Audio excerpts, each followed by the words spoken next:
네, 안녕하세요, 여러분들. 자, 별별 한국사 중등 세계사 담당하는 큰별쌤 최태성입니다.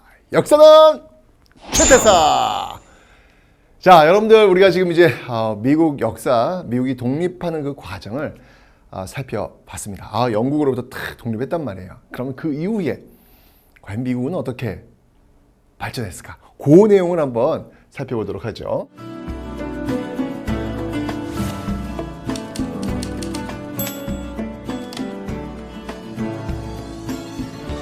자, 독립 후 미국의 성장입니다. 아하, 여기서 나오는군요. 바로 골드러시, 서부개척.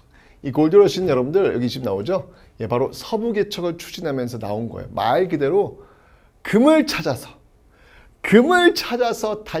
서부 쪽으로 탁 달려가는 그런 모습들. 그래서 19세기 중엽 이 태평양 연안까지 영토가 확장된 거예요. 금이 없었으면 아마 이렇게 확장되었을까 할 정도로 금을 찾아서 그냥 가는 거예요. 근데 찾다 보니까 가는 곳곳마다 뭐가 있는 거예요? 바로 원주민들, 인디언들이 있는 거잖아요. 그죠? 원래 그들이 땅이었으니까. 자, 이렇게 되면서 이 원주민의 어떤 강제 이주 그리고 원주민의 학살이 자행되는 이런 모습들이 있습니다. 그 인간의 어떤 탐욕스러운 어떤 그 모습들, 그 금을 찾기 위해서 사람은 보이지 않는 거죠. 나와는 다른 종족이라는 것이죠. 그들은 미개한 종족이라는 것이죠. 나한테 필요 없는 종족이라는 것이죠. 이런 모습들이 보이면서 결국은 이렇게 인디언들이 굉장히 큰 피해를 보게 되는 그런 모습들이 나타나더라라는 것이죠. 자, 어쨌든 이렇게 되면서 여러분들 이민 영일품, 이 미국이 엄청나게 잘 산다는 어떤 그런 것들로 인해 가지고 계속 들어오는 거예요.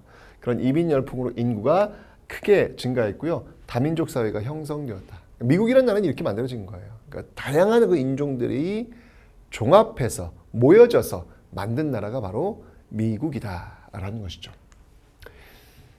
자, 이러면서 여러분들 미국은요 넓은 영토와 풍부한 자원을 활용해서 이 산업혁명이 드디어 시작된 거예요. 보세요. 미국도 역시 마찬가지로 식민지였다가 영국으로부터 독립하고 나서 그 다음부터 이제 정치가 안정되었고 그리고 나서 산업혁명으로 들어가는 그런 모습들. 제가 이야기했지만 항상 정치의 안정과 경제의 발전, 그 이후의 경제의 발전 이런 모습들 쉽게 얘기한다면 민주화가 먼저 되었고 그 다음이 산업화가 되는 그런 과정을 거쳤다. 그런데 우리는 좀 달랐다. 우리는 산업화가 먼저였고 그 다음이 민주화였다. 이런 과정을 제가 설명을 드렸습니다. 자, 운하와 이 철도 부설이 활발히 추진되었고요. 주식회사 형태로 이 대기업이 등장하면서 제조업이 크게 성장하죠. 공업국가로 발전하는 모습들. 이런 것들이 지금의 미국을 있게 했다라고 보시면 되겠습니다. 자, 그런데 그렇게 이제 확장하는 과정 속에서 독립했어, 서부 골드러시 확장했어. 이 과정에서 문제가 하나 발생해요. 뭐냐면 이 남부와 북부와 남부의 어떤 대립이 나오는 거예요. 왜냐하면 새롭게 개척한 이 서부를 어떻게 운영할 것이냐에 대한 그 문제점. 이것 때문에 남부와 북부가 충돌을 하게 됩니다.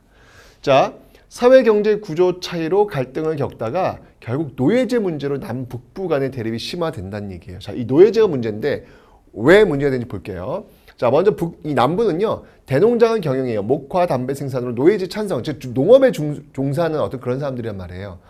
농업 종사한테 가장 중요한 건 뭐예요, 여러분들? 바로 그대로 그곳에서 함께 있는 노예질.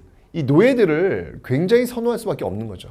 그 노예들에 의해서 이런 농업 생산이 이루어지니까. 자, 이러면서 이 남부 측은요 그냥 자유무역을 주장하는 거예요. 여러분 여기 중요합니다. 잘 보셔야 돼요. 이 시험에 꼭 나오는 부분이 뭐냐면 남부는 노예제에 찬성했다. 그리고 농업, 즉 농장을 경영했다. 그리고 자유무역을 주장했다. 요 세 가지 꼭 시험에 나와요. 이 남부와 북부의 차이점을 묻는 문제가 나올 거예요. 근데 이 남부는 대농장 경영, 노예제 찬성, 자유무역을 주장했다라는 거 꼭 기억해 두세요. 반면에 북부는요 상공업이 발달해서 자유로운 노동력이 필요한 거예요. 그래서 노예제에 반대했고요. 바로 보호무역을 주장했습니다. 이 사람들은 물건을 사고 파는 사람들이기 때문에 물건을 만들어서 팔아야 되는데 우리 걸 팔기를 원하는 거죠. 다른 나라에서 물건 들어오는 건 원치 않는 거예요. 이러면서 보호무역을 주장하게 되는 겁니다. 자, 북부 상공업 발달, 그리고 노예제 반대, 그리고 보호무역의 주장. 자, 요 남부와 북부의 차이는 반드시 시험에 나오는데 가장 헷갈리는 게 뭐냐면 뭐 남부는 농장을 하니까 노예가 필요할 것 같아. 그리고 북부는 노예 대신에 노동자들이 필요할 것 같아. 느낌이 오죠? 그런데 이제 자유무역이냐 보호무역이냐 요게 이제 여러분들 굉장히 헷갈리게 될 겁니다. 자, 남부는 자유무역이에요. 남자입니다. 네, 남자. 예, 남부는 자유무역. 북부는 보호무역. 비읍자 다 연결되죠. 그죠? 북부는 보호무역이다 라는 거 꼭 기억해 두셔야 됩니다. 여러분들. 완전 시험이 잘 나와요. 남부는 자유무역, 그리고 북부는 보호무역을 주장했다 라고 하는 사실을 반드시 여러분들 기억해 두시면 되겠습니다. 됐죠? 자, 이렇게 이제 대립을 하는 거예요. 이러면서 이제 서부지역도 지금 마찬가지죠. 서부지역이 노예제를 어떻게 할 거냐. 북부 쪽은 폐지할 걸 요구하는 것이고 남부 쪽은 계속 존속하길 요구하겠죠. 그죠? 이러다가 이제 전쟁이 터지는 거예요. 자, 우리가 잘 알고 있는 노예제 하면 딱 떠오르는 사람이 누구예요? 바로 링컨이잖아요. 이 링컨이 대통령으로 선출되면서 노예제 확대 반대했고 연방제 유지를 주장합니다. 자, 이러니까 남부 7개주가 연방 탈퇴 선언하는 거야. 야, 너희들하고 안 할래. 그냥 빠이빠이 헤어지자. 라고 하는 거죠. 그럼 남부 연합 결성되었고 그 남부가 공격하면서 드디어 1861년 남북 전쟁이 시작이 되었던 겁니다. 남북 전쟁의 시작. 남부의 공격으로 시작되었다. 자, 전쟁 초인 남부가 우세했는데요. 이 링컨의 노예방 선언 이후 노예들이 북부에 가담하면서 국제 여론이 이 북부에 유리하게 작용했고요. 그리고 게티스버그 전투에서 북부가 승리하면서 결국은 결정적으로 이 게티스버그 전투 승리 이후에 북부 쪽으로 넘어가게 되는 그 모습입니다. 자, 그래서 이 내용들을 여러분들 좀 기억해 놓으시면 되겠습니다. 됐죠? 자, 이러면서 여러분들 이 북부가 승리하면서 쫙 하나의 연방, 그게 지금과 연결되고 있는 거잖아요. 그 하나의 연방이 딱 결성되면서 이제 정말 이 경제 발전이 정말 눈부시도록 미국이 이제 발전하게 되는 것이죠. 대륙횡단 철도가 완성되었죠. 1869년 풍부한 지하자원이 확보되었습니다. 이때가 이제 우리나라는 어떤 때냐면 바로 이 흥선대원군의 개혁 정책이 전개되는 어떤 그런 시점이 되는 거예요. 이렇게 남북전쟁이 끝나고 나서 여기에 참여했던 그 군인들이 우리나라에 오잖아요. 그래서 벌인 전쟁이 바로 1871년 신미양요가 되는 겁니다. 네, 딱 그 시점과 연결이 되고 있다라는 것을 기억해 놓으시면 되겠습니다. 자, 1869년 풍부한 지하자원의 확보, 이민자 증가로 값싼 이 노동력이 확보되었고 국내 산업을 보호하기 위한 보호무역 정책을 추진하고 있습니다. 네, 뭐 북부가 승리했으니까 그죠? 보호무역, 면직물 제철, 기계공업, 석유산업들 통해 19세기 말 세계 최대 공업국으로 성장했고 이게 지금까지 연결되는 거예요. 미국이라는 나라는 이렇게 현재 연결되고 있더라. 한번 읽어보시면 되는 거죠. 뭐 미국의 어떤 그들이 얘기하는 팍스 아메리카나의 어떤 그 모습들이 지금 이렇게 만들어지고 있는 거니까요. 자, 그리고 이 대외 팽창 정책을 하는데요. 이 에스파냐의 이 쿠바 독립을 요구합니다. 기억나시죠, 여러분들? 네, 아메리카. 이 아메리카 건드리지 마. 멀로 선언에서도 이제 나오는 어떤 그 모습들이죠. 결국 미국과 에스파냐 전쟁이 발발했고 미국의 승리로 필리핀, 푸에르토리코 등의 해외 영토를 또 차지하게 되는 어떤 그런 모습들이 나타나게 되는 것이죠. 자, 국민 통합 정책으로는요. 영어의 공용화로 국민 통합 추구했고요. 그리고 실용주의 정신을 강조하는 미국의 모습을 여러분들이 기억하시면 되겠습니다. 아하, 미국이라는 나라가 그렇게 여기까지 왔군. 독립했고 그 다음이 남북전쟁을 벌였고 북부가 이겼어. 보호무역을 주장하는 상공업 중심의 노예제 그 폐지를 주장했던 그 북부가 이기면서 이러한 엄청난 부국으로 성장할 수 있었어 라고 하는 그 미국의 역사를 기억하시면 되겠네요. 자, 이번 러시아 한번 볼게요. 러시아. 자, 러시아는요 19세기 우린 잘 알고 있죠. 계몽군주 누구였죠, 여러분들? 바로 피오트르 대제. 이 피오트르 대제 이후에 지속적인 영토를 확장을 시켜요. 그래서 폴란드에서 태평양에 이르는 넓은 영토를 차지합니다. 와우.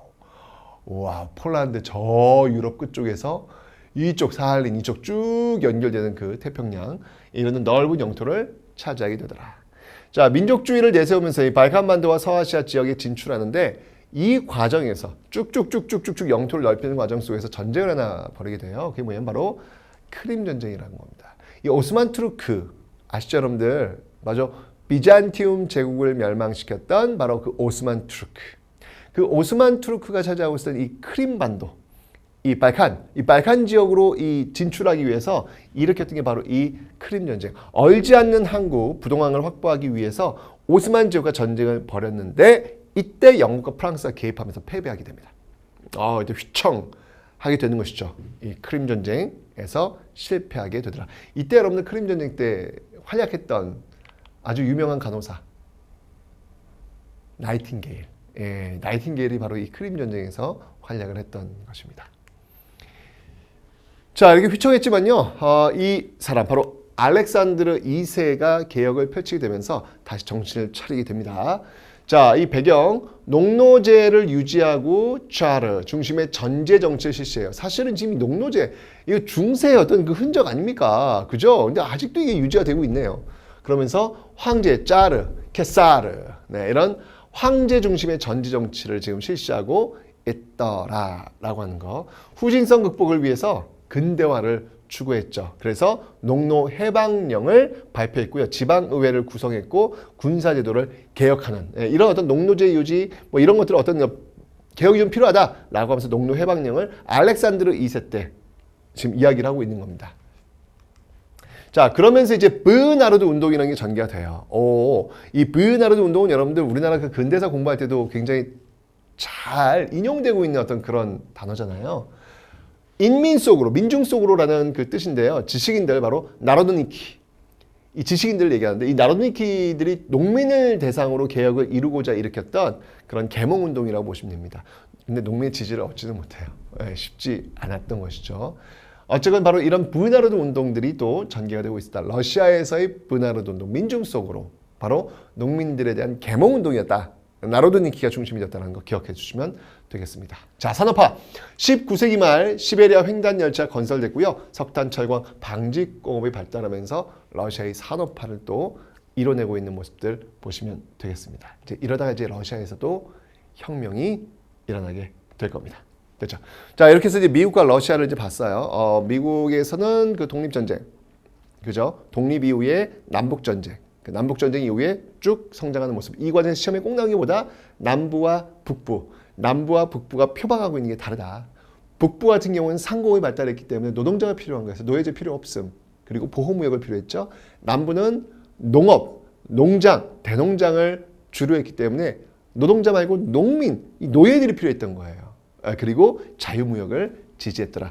꽝 붙었는데 결국 북부, 링컨의 북부가 승리하게 되더라 하면서 쭉 미국의 발달들 이해하시면 되겠습니다. 자, 그리고 러시아 피오트르 대제 이후에 굉장히 확대 정책을 보였지만 크림 전쟁 패배하면서 휘청했지만 알렉산드르 2세에 의해서 개혁 정치가 전개되었다. 뭐 농노해방령 발표되었고 그리고 이 브나르드 운동, 바로 이 러시아의 근대화 운동이 또 전개되었다라고 하는 그런 내용들만 여러분들 기억해 놓으시면 되겠습니다. 됐죠, 여러분들? 시험에 나오는 거는 북부와 남부 고개 시험에 나와요. 꼭 기억하세요. 자, 그럼 지금부터 별 채우기 들어갑니다.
네, 이렇게 해서 또 미국과 러시아의 역사를 한번 살펴봤습니다. 자, 이렇게 해서 여러분들 지금 유럽 국가들이 지금 혁명에 성공을 했고 또 경제를 발전시키는 어떤 이런 모습들 지금 보셨죠, 여러분들?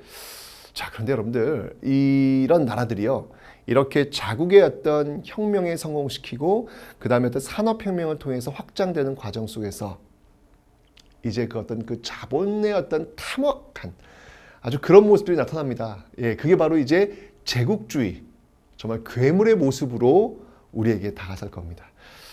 이러면서 여러분, 제국주의는 결국 특히 그 약소 민족들에게 굉장히 큰 피해를 주게 되는 것이죠. 우리도 역시 마찬가지로 그 괴물이 되었던 이 서구 열강들의 제국주의와 또 만날 수밖에 없게 될 겁니다. 자, 바로 그 제국주의, 그 제국주의들이 어떻게 성장했고 침략하는지 그 제국주의 역사를 다음 시간에 보도록 하겠습니다.